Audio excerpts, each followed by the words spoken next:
जय हिंद दोस्तों, आपका स्वागत है हमारे चैनल साइंस ज्ञानब में।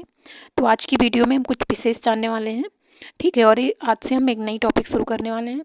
तो चलिए सबसे पहले जानते हैं कि आप सबको पता चल चुका होगा कि इस बार जो सीटेट का एग्ज़ाम है ये दिसंबर में नहीं हुआ है, ठीक है। तो फरवरी में यानी 2026 8 फरवरी को सीटेट के एग्ज़ाम की डेट आ चुकी है, ठीक है। तो इसको देखते हुए हम सोचे हैं कि आपके लिए कुछ विशेष, जिसमें कि जो सीटेट क्वेश्चन पूछता है, ठीक है। तो उसमें जो पूछे जाते हैं क्वेश्चन वो कॉन्सेप्ट पे होते हैं और एनसीईआरटी बेस होते हैं, ठीक है। तो इसको देखते हुए मैं आपके लिए फिजिक्स, केमिस्ट्री और बायोलॉजी ये एनसीईआरटी 6 to 10 पढ़ाने वाली हूँ, ठीक है। जिस प्रकार समय जैसा रहेगा क्योंकि इसमें पेडागोजी भी ज़रूरी होता है, ठीक है। तो देखते हैं। तो आज से हम शुरू कर रहे हैं। तो केमिस्ट्री से शुरू कर रहे हैं। हमारा पहला टॉपिक पदार्थ या द्रव्य होता है, ठीक है। पहला टॉपिक है हमारा द्रव्य या पदार्थ, ठीक है, मैटर। तो चलिए देखते हैं। आज की वीडियो में हम देखेंगे, ठीक है, इसके मतलब हेडिंग को किस प्रकार कैसे बांटे गए, उसके बाद हर टॉपिक को क्लियर किया जाएगा। तो चलिए देखते हैं।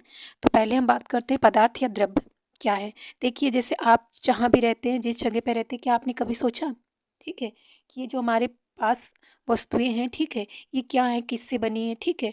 तो वही है, ठीक है। कोई वस्तु जिसमें द्रव्यमान हो और जो स्थान घेरता है उसे हम क्या कहते हैं, द्रव्य कहते हैं, मैटर कहते हैं। कोई वस्तु जिसमें क्या हो, द्रव्यमान हो, यानी उसका कोई द्रव्यमान हो और जो स्थान घेरता हो। जैसे कि आपके पास पेन है, कॉपी है, किताब है, टेबल रखी है, ठीक है, जो भी है वो एक कोई निश्चित स्थान घेरा है, उसका कोई द्रव्यमान है ना, तो वो क्या है, पदार्थ है। द्रव्यमान छोटे छोटे कणों से निर्मित होता है। क्या होता है, छोटे छोटे कणों से निर्मित होता है। छोटे छोटे कण क्या होते हैं, परमाणु होते हैं। तो अब आगे चलिए हम देखते हैं पदार्थ के प्रकार। तो अगर हम बात करते हैं पदार्थ के प्रकार की, तो पदार्थ के प्रकार यानी दो रूपों में देखते हैं। एक तो भौतिक रूप में और दूसरा रासायनिक रूप में। भौतिक रूप में अगर बात करें तो भौतिक रूप में हम वस्तुओं को छू सकते हैं, ठीक है, देख सकते हैं, इंद्रियों द्वारा उनका अनुभव कर सकते हैं। तो भौतिक रूप से पदार्थ को 5 अवस्थाएं होती हैं। कितनी अवस्थाएं हैं, 5 अवस्थाएं हैं। ठोस, द्रव, गैस, प्लाज्मा और बोस आइंस्टीन कंडेंसेंट। इस ठोस, द्रव, गैस, इसमें अंतर, किस प्रकार भौतिक अवस्था, ये सब कुछ आपको डिटेल में पढ़ाया जाएगा। तो कितनी अवस्थाएं हैं, 5 अवस्थाएं हैं। अगर आपसे प्रश्न में ये पूछा जाए कि भौतिक रूप से मूलभूत कितनी अवस्थाएं हैं, तब आपको 3 बताना है, ठोस, द्रव और गैस। मूलभूत अवस्था कितनी है भौतिक रूप से पदार्थ की, 3 अवस्था है, सॉलिड, लिक्विड और गैस। कितनी है, सॉलिड, लिक्विड और गैस, ठीक है। प्लाज्मा और बोस आइंस्टीन कंडेंसेंट्स ये विशिष्ट अवस्था होती है। कैसी अवस्था होती है, विशिष्ट अवस्था होती है। मूलभूत अवस्था का मतलब है रूम टेम्परेचर, यानी रूम टेम्परेचर पर कोई पदार्थ इस अवस्था में होता है, ठीक है, तो उसकी मूलभूत अवस्था होती है।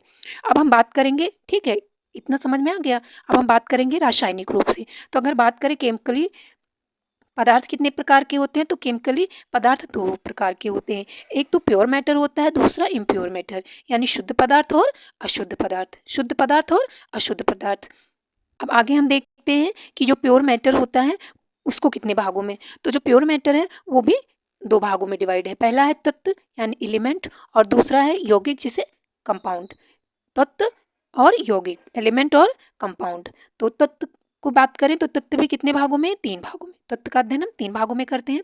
पहला है धातु यानी मेटल, दूसरा है अधातु नॉन मेटल, तीसरा है उपधातु मेटलॉइड्स, ठीक है। अब यौगिक की अगर बात करें तो यौगिक भी कितने प्रकार के होते हैं, 2। एक होता है ऑर्गेनिक और दूसरा होता है इनऑर्गेनिक। कार्बनिक और अकार्बनिक, ऑर्गेनिक और इनऑर्गेनिक। अब अगर अशुद्ध की बात करते हैं, अशुद्ध को हम मिक्सचर भी बोलते हैं। क्या बोलते हैं, मिक्सचर। तो ये भी 2 प्रकार के होते हैं। एक है आपका समांगी और दूसरा है विषमांगी, होमोजीनियस और हेट्रोजीनियस। क्या है, होमोजीनियस और हेट्रोजीनियस। तो उम्मीद है कि ये चार्ट आपको समझ में आ गया होगा कि बात करें पदार्थ क्या है, बता दिया गया, ठीक है। पदार्थ को 2 रूपों में, एक भौतिक रूप से और दूसरा रासायनिक रूप से। भौतिक रूप से 5 प्रकार के होते हैं। अगर मूलभूत अवस्था पूछी जाए तो 3 होते हैं। रासायनिक रूप से शुद्ध होते हैं कुछ पदार्थ और कुछ अशुद्ध होते हैं। जो शुद्ध होते हैं उनको भी 3, एक तत्व होता है और दूसरा क्या होता है, यौगिक होता है। तत्व भी 3 होते हैं, धातु, अधातु और उपधातु। यौगिक कार्बनिक और अकार्बनिक होते हैं। अशुद्ध की बात करें या मिक्सचर की बात करें तो होमोजीनियस होते हैं और हेट्रोजीनियस। अब अगली वीडियो में हम हर एक टॉपिक को क्लियर करेंगे, ठीक है, एग्जाम्पल के साथ। चलिए अब देख लेते हैं भौतिक और रासायनिक रूप।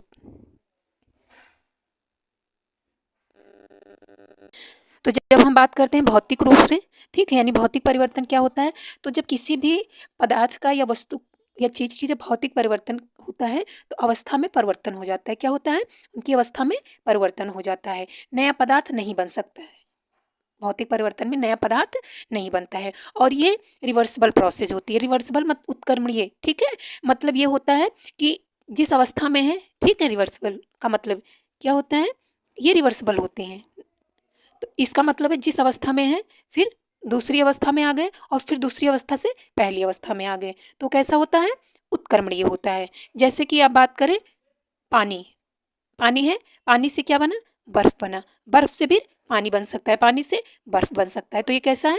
भौतिक परिवर्तन है, ठीक है। जैसे यहाँ दिया भी गया एग्जाम्पल, जैसे कि बर्फ का पिघलना, पानी बन गया, पानी को फिर हम बर्फ बना सकते हैं, बर्फ से फिर पानी में कर सकते हैं, तो ये कौन सा परिवर्तन होता है? ये भौतिक परिवर्तन होता है। अब हम बात करेंगे रासायनिक परिवर्तन की। तो जब हम रासायनिक परिवर्तन की बात करते हैं तो नया उत्पाद बनता है। क्या होता है? जब भी किसी भी वस्तु का पूछा जाए, आपसे इससे प्रश्न पूछा ही जाता है सीटेट में, चाहे 2 से 4 प्रश्न पूछे जाएँ लेकिन ये पूछे ही जाते हैं, ठीक है। और ये भी ध्यान रखिएगा सीटेट में जो प्रश्न आते हैं वो ऑनलाइन नहीं आते कि आपने किसी का उत्तर एक याद कर लिया और लगा दिए, बिल्कुल नहीं, ठीक है। आप जब तक उसके कॉन्सेप्ट को क्लियर नहीं करेंगे आप कर ही नहीं सकते हैं। तो देखिए इसमें एक नया उत्पाद बनता है, ठीक है। जैसे कि दूध से दही, नया उत्पाद बना है, ये कैसा परिवर्तन है? रासायनिक परिवर्तन है। आप खाना खा रहे हैं, रोटी लिए टुकड़ों में, ठीक है, शरीर में जाके ग्लूकोज बना, नया उत्पाद बना, रासायनिक परिवर्तन है।